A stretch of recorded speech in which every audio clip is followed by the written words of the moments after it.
আমি এই বৰ্বৰ হত্যাকাণ্ডক আমি নিন্দা কৰিছোঁ, তীব্ৰ ভাষাৰে গৰিহণা দিছোঁ আৰু যিসকল উগ্ৰপন্থী কাৰ্যত লিপ্ত আছে প্ৰতিগৰাকীৰ বিৰুদ্ধে কঠোৰ শাস্তিমূলক ব্যৱস্থা লোৱা হ'ব আৰু যিসকলে এই উগ্ৰপন্থীৰ গলিত আত্মবলিদান দিলে সেইসকল মহান ব্যক্তিৰ আত্মাই যেন চিৰশান্তি লাভ কৰে তাৰ বাবে মই ঈশ্বৰৰ ওচৰত প্ৰাৰ্থনা জনাইছোঁ আৰু মাননীয় প্ৰধানমন্ত্ৰী নৰেন্দ্ৰ মোদী ডাঙৰীয়াৰ বলিষ্ঠ নেতৃত্বত ভাৰতবৰ্ষৰ জনগণৰ নিৰাপত্তাৰ বাবে নিষ্ঠাৰে আমি সকলোৱে তেখেতৰ নেতৃত্বত কাম কৰি যাম।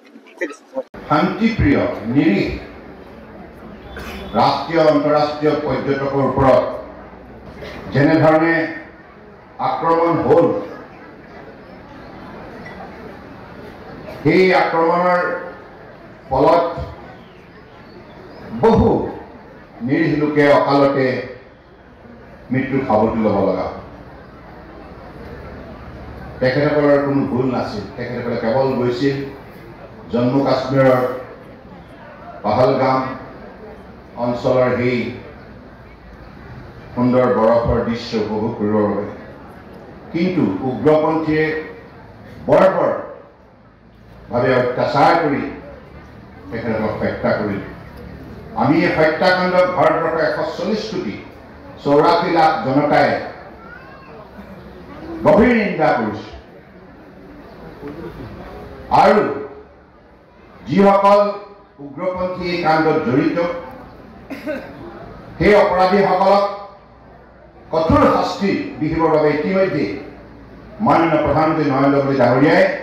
নিৰ্দেশ প্ৰদান কৰিছে, সংকল্প গ্ৰহণ কৰিছে আৰু আমি সমগ্ৰ ভাৰতবৰ্ষৰ জনতাই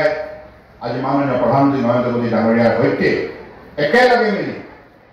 ভাৰতবৰ্ষৰ শান্তিপ্ৰিয় জনতাক ৰক্ষা কৰাৰ বাবে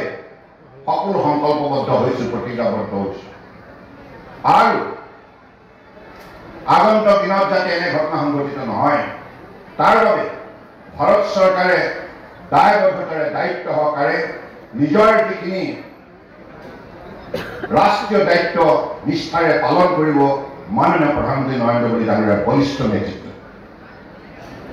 গতিকে আজি মুহূৰ্তত মই সেইসকল নিৰীহ ব্যক্তিৰ